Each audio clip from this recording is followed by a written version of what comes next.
Donc ici, j'ai parlé des types d'épargne. Il y a plusieurs catégories d'épargne, honnêtement. Il y en a plusieurs. Voilà, il y a l'épargne de sécurité, l'épargne de, comment on appelle, de croissance. D'accord? Quand je décide d'épargner, c'est pourquoi. Je peux épargner seulement pour mes imprévus. Je peux épargner pour mon investissement personnel. Je peux me dire, bon, là, j'épargne en réalité pour construire ma maison. D'accord?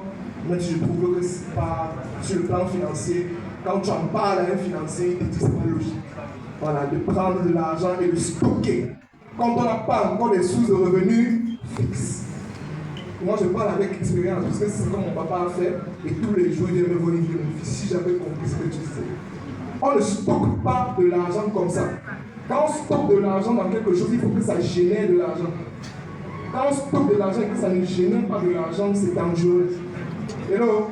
Et s'il faut stocker de l'argent et que ça ne génère pas de l'argent, il faut qu'en amont, il y ait d'abord des sources de revenus qui arrivent. L'argent est compliqué. Si on veut parler d'argent, on peut rester ici même secteur, même jusqu'à demain. Hello? Est-ce qu'on est d'accord ensemble? Okay. Avoir un plan d'épargne. Avoir un plan d'épargne, ça veut dire quoi? Je vais épargner sur combien de temps? 90 jours, 30 jours, pour quelle raison? Et quand je dis plan d'épargne, je mets ici aussi les habitudes. Quand on dit qu'on épargne, il y a des choses qu'on supprime, qu'on laisse. C'est un sacrifice qu'on fait. Je te dis, ok, j'avais l'habitude de sortir 3 fois par jour. Ok, maintenant il veut sortir une seule fois où je ne sors plus. J'ai des amis là qui me font toujours sortir. J'ai des mauvais amis. Tu écris son nom. Ok, Jean, Pierre, Damo, etc. Bon, tu écris, tu mets le truc à côté, tu dis je ne mange plus avec lui. Tu en plus. Tu fermes le cahier, tu traces une autre partie, tu écris le nom des gens avec qui tu dois marcher. Tel, tel et tel. Je dois marcher avec lui. Faites l'exercice là ce soir. Vous riez, mais je suis très sérieux.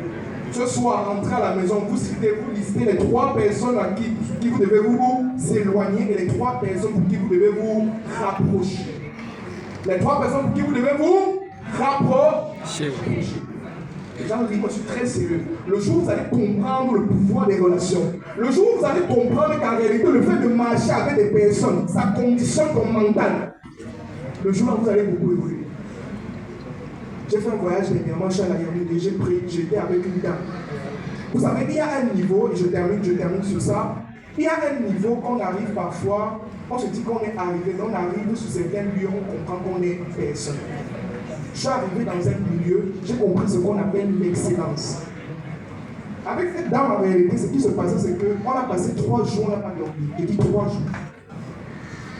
C'était intense. À un moment donné, je suis fatigué, elle me révèle, elle me dit que c'est le prix à payer.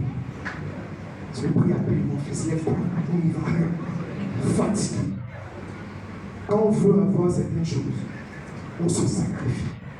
La richesse que vous voulez avoir, ça nécessite un sacrifice. Ça nécessite le fait que vous n'allez pas dormir comme tout le monde. Ça nécessite le fait que les gens vont dormir à 19h, vous allez dormir à 3h, vous levez à 7h. Ça nécessite le fait que vous allez laisser des amis bizarres. Il y a